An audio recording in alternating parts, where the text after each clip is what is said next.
Hello and welcome back, everyone. Today we are continuing our 1.7 Great Qing run, kind of the first big run that we've done here in 1.7, and so what we've been mainly focused on is the 1.7 new stuff, the mechanics, and so we've been less focused on explaining and showing off, but you know, you gotta do it sometimes, our construction, because look at all these construction centers, perfectly displayed along the Yellow and the Yangtze River, as well as places where we actually have resources.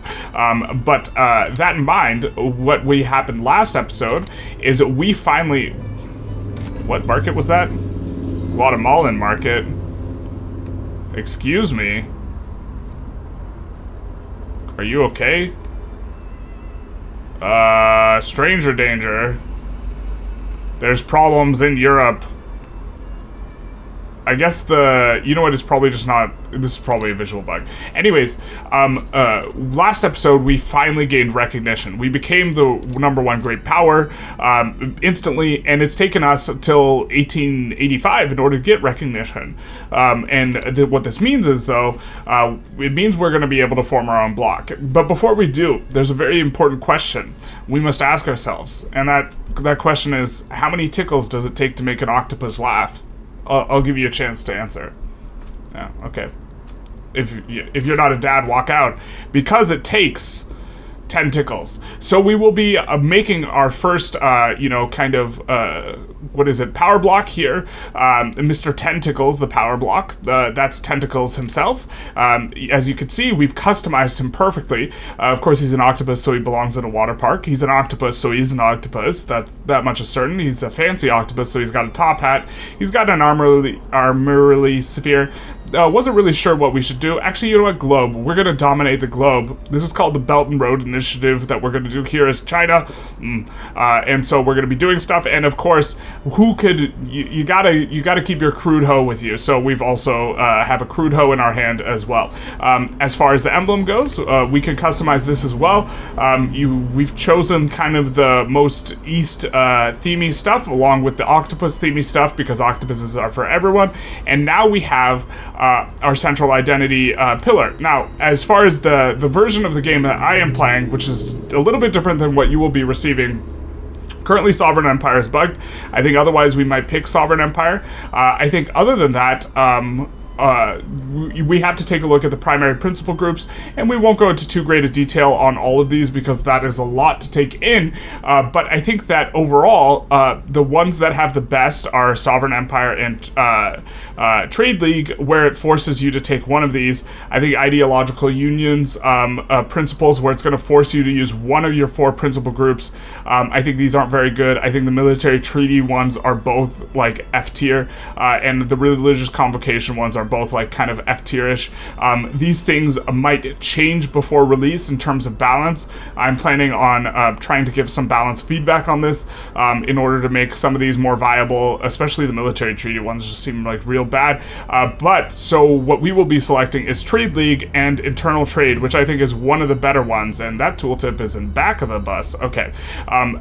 In particular, when we do this, we'll unlock a customs union, which is nice. It's a lot less nice for China because one of the values of customs union is being able to siphon off pops. We don't care about siphoning off pops because we have so many pops of our own. And so there's that.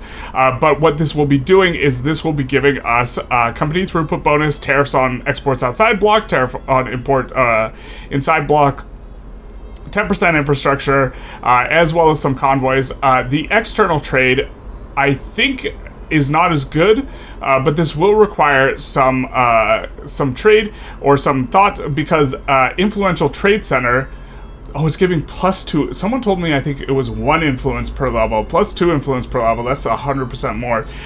But this influential trade center for trade center in the production method is kind of, I think, one of the better parts of it. The bureaucracy cost is not that big a deal, and the trade route competitiveness is not that big a deal. And establishing trade routes without interest, we have interests everywhere, so this isn't going to positively affect us that much, but is going to allow our block members to trade a whole lot more. But this influential trade center. Let's check how many trade centers we have before we found this. So we're going to go over here, and we're going to, I'm not sure how I feel. I'm so not used to this all tab being here. So used to it just being urban, but we're making do. So let's scroll down, and we see that we have, we have 400 levels of trade center. So that would mean that we would get a total of the amount of influence we would get. We have around 1,300 base, so we'd get an additional 800. We're getting quite a additional 800. Is that worth it? We also, now that we're GP, we would have to redeclare our rivalries in diplomatic actions here. And we only have a couple options. So it's not like we can acquire more influence in any particular way. But I think that it's actually a little bit tough to decide which one of these is best. And I think that our first principle cannot be changed. I think all the other ones can be changed, but the first one cannot. And here, we're getting company throughput and infrastructure primarily.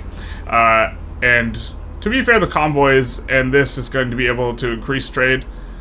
I'm not sure. I'm going to have a little bit of think. We're going to be back with the decision. Okay, so we thought about it a little bit, and I decided to do something that I know is a decision-making process mistake, which is we're going to follow our heart, and we're going to do the thing that's more themey.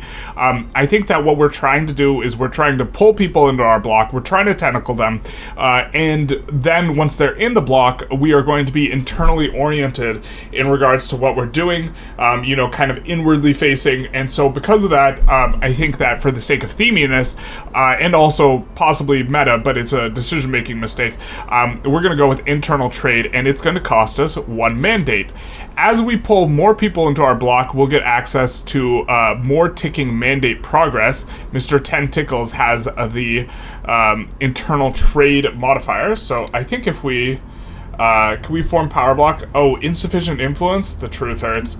We can definitely rake back influence from something. Okay, we'll find ourselves some influence. Alright, so we rivaled the USA, got rid of a few trade agreements, and now we're ready to form our power block here. Click it. Boom. It's going to give us negative relations with everyone who has a power block, which of course it makes sense. Are you sure you want to form the Mr. 10 Tickles power block? Yes, we're sure. Mr. 10 Tickles has become a great block across the world. So we also get our first major GP sway of the game, or by major GP sway, I mean minor country sway. This is a minor power, the fascist French Republic, and we are swaying them in exchange for them becoming our subject. We'll help them with this reverse revolution, aka the revolution that they're having. So this should be pretty easy. We're also fighting against our, initial or first rival, whom we kind of need in order to maintain this level of diplo required to form the block that we have. We currently haven't generated really enough influence over anyone to really be able to pull them into our block. You can see the amount that we've generated or the leverage we've generated is quite low, but the predicted leverage in a lot of these spots, now that it's kind of predicting correctly, is going to be quite high. Is this tooltip just not locked? Okay, well this one is showing. If we hover over here, if we hover over this, we can see where it's going in terms of the leverage. It's going towards this huge amount for us, and so this is going to be quite good. Where's the Ottoman Empire's kind of thing? That's not the Ottoman Empire. Oh, there they are. It should be over their capital. Ottoman Empire, for example, not too much leverage can be achieved on them. We'd really like to acquire some leverage on them. Are these just block members? Look at the leverage that is, we're trending towards. Really, really huge for us. To be able to snake away a lot of these guys from Russia, maybe. And we're going to try and get sort of trade agreements to be able to pull them in. Now, we have a huge amount of ownership in Spain's country, and so taking a look, we can see that we're trending towards being maybe the biggest in terms of leverage, but not huge. But I think if we invest more in their country, we should be able to pull them into our bloc. And if we pull them into our bloc, this will refund the 100 Diplo we have out, with both giving a trade agreement and a construction agreement in Spain. So maybe we try and construct a whole bunch in Spain and see if we can pull them in. Okay, so the tooltip is gone, but Japan, we owned a gold mine in Hokkaido. We had owned it, and then they nationalized it. So they had to pay us out some ducats, but they were able to seize it back. I think they had to pay out double what they normally would. I think it was 200 ducats. I'm not sure because the tooltip disappeared or the notification disappeared. But that is interesting. We, of course, have the ability to construct inside their nation because we forced it open. But they can nationalize without having any sort of war in order to try and decrease influence. You see there's a little bit of choppiness when opening the building menu. I think that this is in part because we can build in a bunch of places now, like we can build in France. So I think we're going to, because they're our subject now, might as well just steal all the chops and to export to the other idiot nations that don't know how to build a chop. They don't know what it is to be a chop, to have a chop, to want a chop.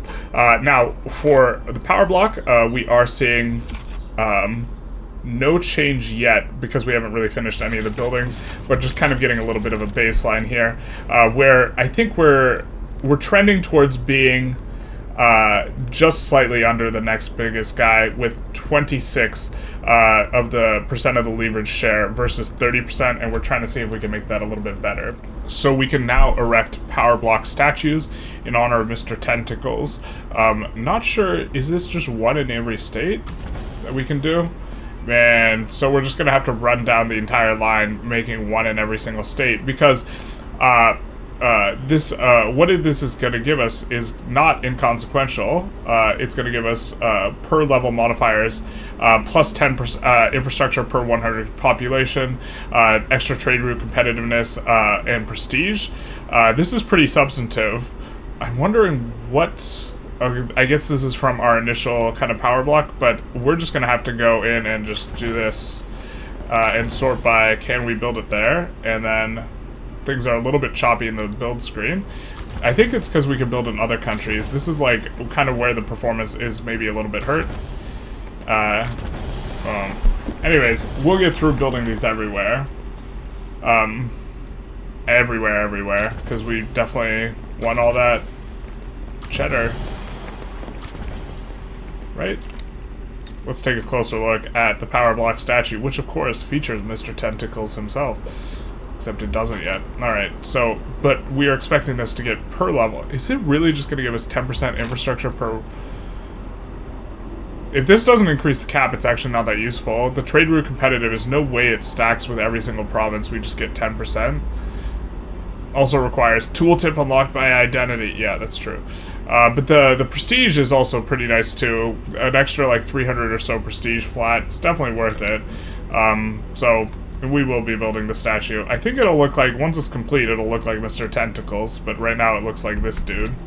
Less based. So taking a look at the modifiers, it does appear to be the case that discrimination is going to be actually pretty important here. If we hover how close they are to joining Mr. Tentacles, we will see that we have an interest. This is giving us quite a bit, or this is our leverage factor is 737, like a plane. And we see we're getting a whopping plus 550 from economic dependence because we own nearly half of their economy. 47% of their GDP is owned by Spain, right, or is owned by Great Qing. And then we have power block leader adjacent, but we see we're getting minus like 250 just from discrimination, and also minus 100 from the anti-Qing League cloud, which I don't think we can influence directly at this current point in time, but we will be able to sponsor lobbies later on.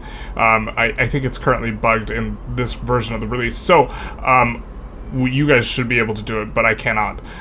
We got a lot from trade agreement. We still have the mutual investment agreement, and this is giving us a whole bunch, but it's not quite enough to pull us kind of into the lead here over them. And despite, even if we build more and more stuff, I think that it's going to be more straightforward to not discriminate.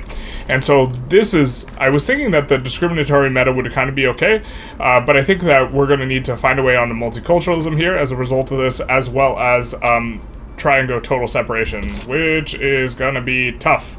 I'm not sure how we're going to do that without an agitator, because the literati, of course, is... We could have gone it before, but we decided to go freedom of conscience because we did want a powerful interest group in our religious group, because our religious interest group is actually pretty strong, and we don't get the best thing about the Intelligentsia is the migration attraction, so they're really not that important, and so we'd kind of rather have a powerful Confucian scholars from the radicals of standard living decreases here, but we're gonna have to try and find a positivist or something, because yeah, we definitely want to try and be able to pull more people into our bloc, and the religious factor is going, or is looking like, a rather substantive one. Okay, scratch that. Looking at Brazil here, whom is trending towards being in our bloc, we are trending towards plus 500, which will be more than enough to invite them. And if we take a look here, they do not have the discrimination from religion here.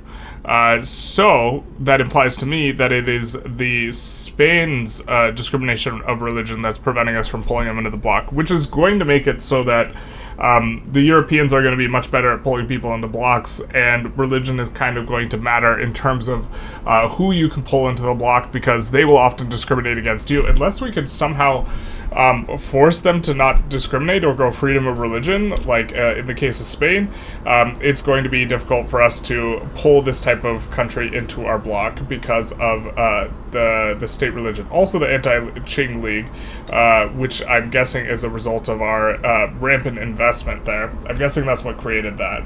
Alright, so we get access to another principle here because we've gained enough mandate juice, and we are going to get that sweet, sweet construction. I do think this is one of the better ones. I don't think it's the best one, but this is going to be fantastic. And not only will it apply to us, it's going to apply to all bloc members. So when we're building in their countries, we will benefit from state construction efficiency as well.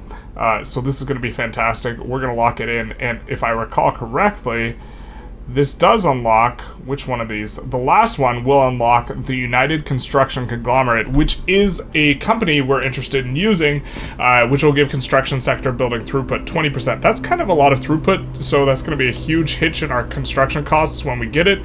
But we don't have any companies for this right now, this stuff right now, or we have the generic steel, but we would swap out the generic steel for this.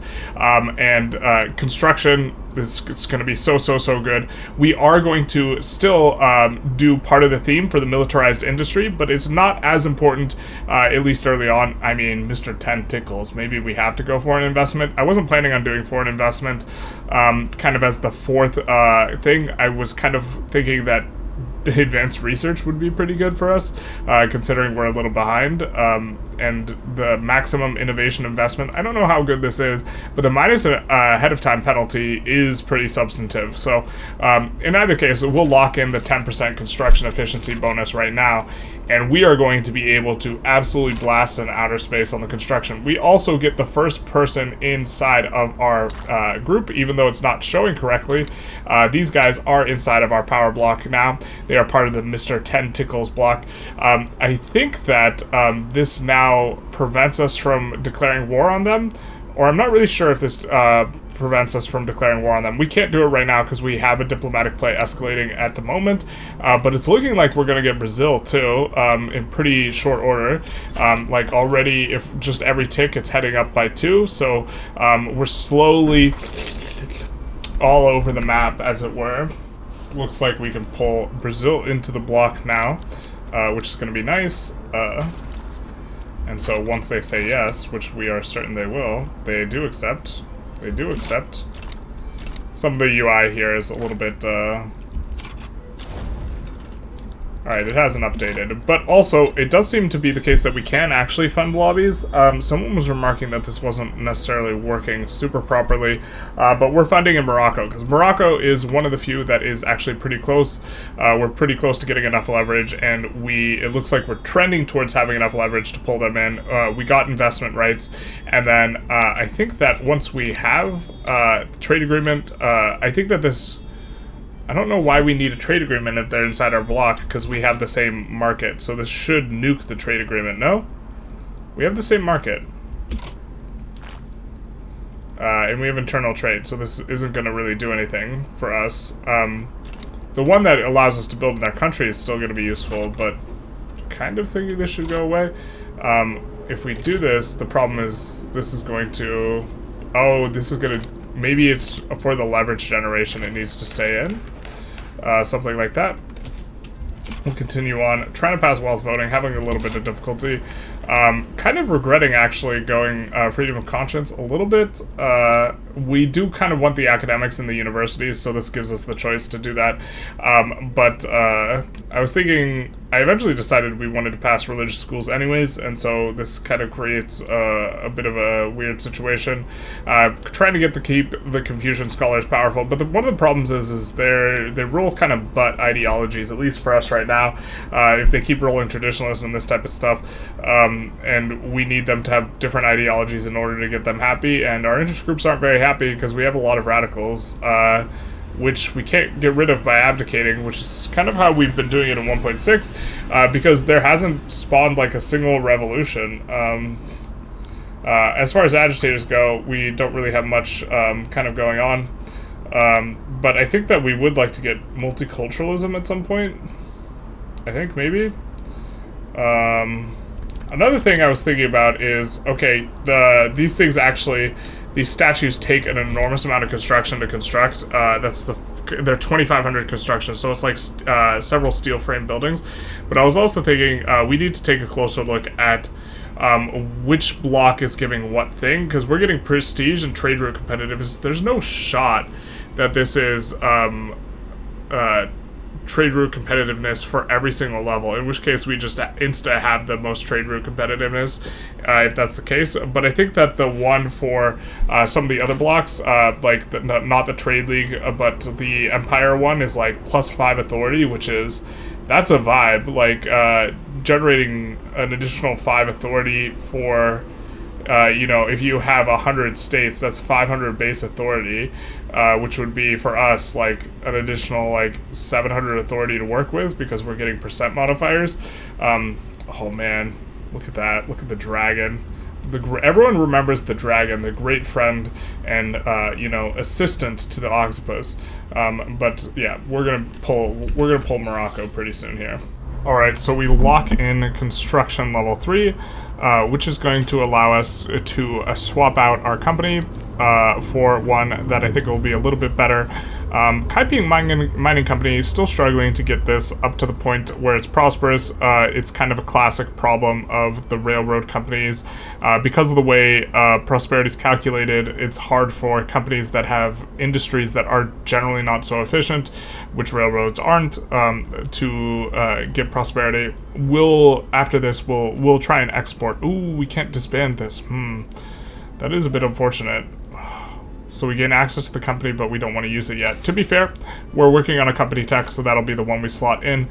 But to help solve the prosperity bonus, or the prosperity problem, we have this already set to export prioritization. We're going to export it a little bit more aggressively to more people, which should help to bring up the price in our market of coal, which will help the productivity of this. Also, we have steam donkeys. We're not really using labor-saving PMs very aggressively. Labor-saving PMs do increase prosperity. So what we will do is we will come into the rural, and what we will do with that is, where's the mines? My kingdom for a mine. We will turn on Steam Donkey there in particular, and we also have the iron companies and the lead companies. I think we'll also turn them on iron and lead, which this should jump this at least a little bit. I think it was it at 9? point, was it a little lower, 9 point blank before? It might be, okay, now we're starting to gain the prosperity bonus. Technology spread's a pretty good modifier for us. We are getting a ton of our technology from technology spread, classic Qing things, where our active research is giving us 100, and then on average, our tech spread ticks are giving us 180. So we're gaining a lot more from our natural spread than we are our active research, because we have so many universities. You do overflow on whatever this cap is, a soft cap, so not a hard cap. And so it's going to be for this, anything that is uncapped going over is going to flow into technology spread. I think it might be at a less efficient value than it used to be, though, because, so if we take a look here, our base technology spread, we're getting plus 179 from unspent innovation, and if we take a look here, did they nerf that this patch? 179 is, and then we have to times it by 3, because we're getting it on 3 different things, so that's going to be 240. Yeah, no, it's still 60%. Of whatever this value is overflowing, or it looks like to be that. And so that's going to be useful. Also, our cap is increasing as our literacy increases here.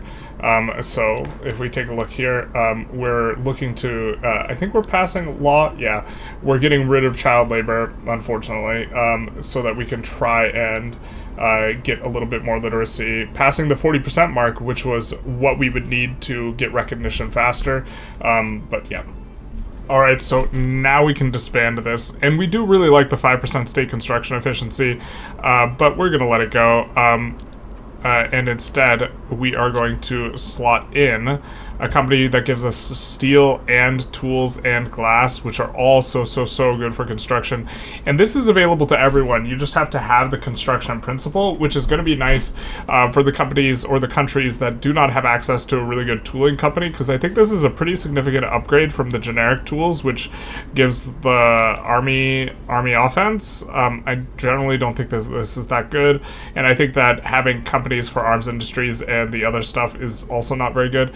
And so we're going to establish this, which is going to be fantastic. Really going to boost a whole lot of industries. Like, I think that these, as far as the manufacturing goes, these might be the 3 most populated manufacturing. So it's going to be giving you so much construction, and it's also going to be giving you so much, like, throughput and economic power off the back of this. And now we're looking really good. We don't have a sulfur company, but okay. The Kaiping mining company pairs nicely with the generic iron, and I think that we're in really good shape off the back of this construction 3. I think that this is probably kind of my initial evaluation. I think that construction is probably B-ish tier. It's not like an uber S tier, like slam dunk type 1, but I think it's really solid, and I think it's kind of on theme with what we're trying to do. Morocco's backslided a little bit in terms of us pulling people into the block. The block is doing decently. There's some visual. Maybe if we save and reload, it would be fixed a little bit. So maybe we try doing that, because Brazil's in our block, it just doesn't show it. But we're trying to pull more people into our block in terms of most of what we're doing. This is an interesting opportunity. So we kind of wanted Orania for a while, and also we've kind of wanted to start mixing things up with the UK maybe a little bit for a while. And so this would maybe give us an opportunity to do that. The reason being is the new Suez system really seems to be such that, how should I say, they're also wary of us. And maybe we need a little bit of an enemy, but the new Suez system seems to really impede your ability to just peel a bunch of free subjects off of someone.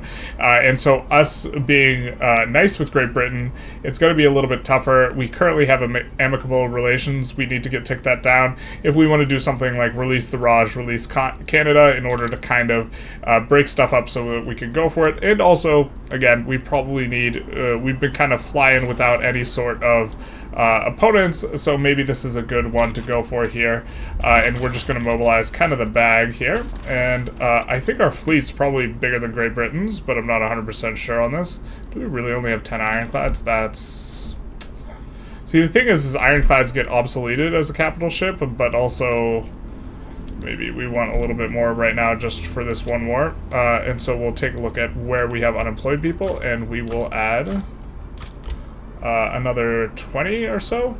and maybe that's kind of enough. We think that, well, it depends on how big Britain's navy is, but I think their navy's probably pretty trash. Yeah. I think we should be able to handle it. So we'll be headed off in that, and we will have ourselves a little bit of a war.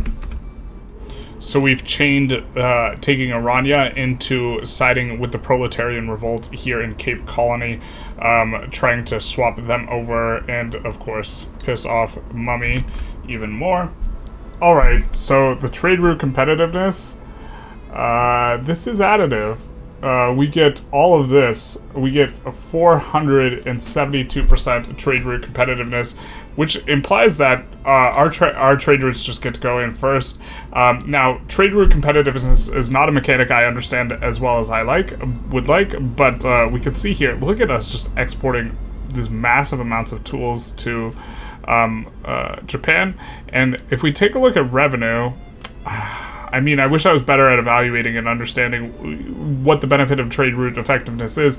My understanding is that if multiple trade partners are trading with someone for something, your trade goes in first, so you get the better ratio, or you get the better margins in your trade center, which will lead to the wee-woos outside and greater revenue in general.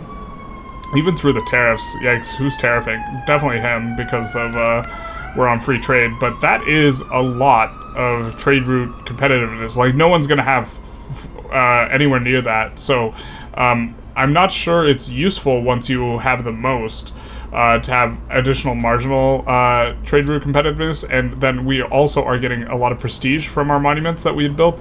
Let's see, where are these things? Leading goods producers. Oh, is it past the tooltip? Yeah, it must be underneath all of this, which we're not going to. Or is this from direct sources? Okay, so we're getting 150-ish. We have around 50 monuments. We're getting 150-ish prestige. It's really not too much in terms of the prestige, but it is something. And having a lot of prestige helps you to subjugate other people because it reduces them from great power status. Look at this great power. How sad is this? The great power threshold is 355. We're just like, yeah, everyone's prestige is so much lower than ours here. But I think we're going to conclude the episode here. Let's take a look at our block, because this is the main focus of this episode. We established our power block, and we also just slot in the first point of militarized industry. We're going to slot in the second for the minus military goods cost. This is coming at a pretty timely time, which all timelies are timed, but we are now putting in more fleets for torpedo boats, which are going to be expensive, and we will soon be upgrading up to monitors. I think we're researching monitor right now, and this will be a big chunk of our military goods cost, and it's going to be decreased by quite a bit. If we take a look, we see that I said if we take a look. Oh my god. Okay, there we go. If we take a look, we can see that we're spending 5k on ironclads. I guess we're spending way more on that, but the ironclad price will go up quite a bit with the torpedoes, as well as it takes explosive input as well. We have a company for explosives now, so if we take a look and we're just cruising through and we're looking at what all we're getting a 10% mil goods cost here, minus 10%. And this is making our explosives industries much better. Explosives are already really good industries.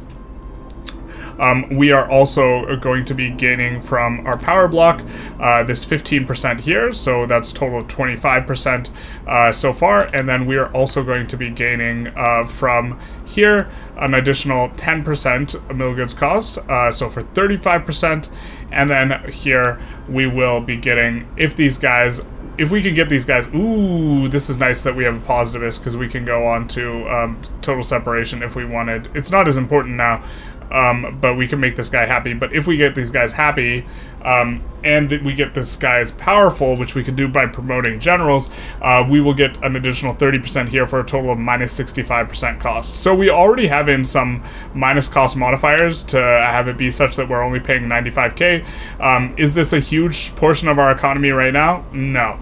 But the military goods become an increasingly large proportion of your economy as the game progresses forward. So we are with this power block that we put in and fiddled around with today, we have gotten the last of the free money modifiers for, or we're about to get the last of it for minus military goods cost. So that's exciting. Anyways, I hope you guys enjoyed. If you did, please feel free to like, comment, subscribe, do the YouTube algorithm thing, and 10 tickles.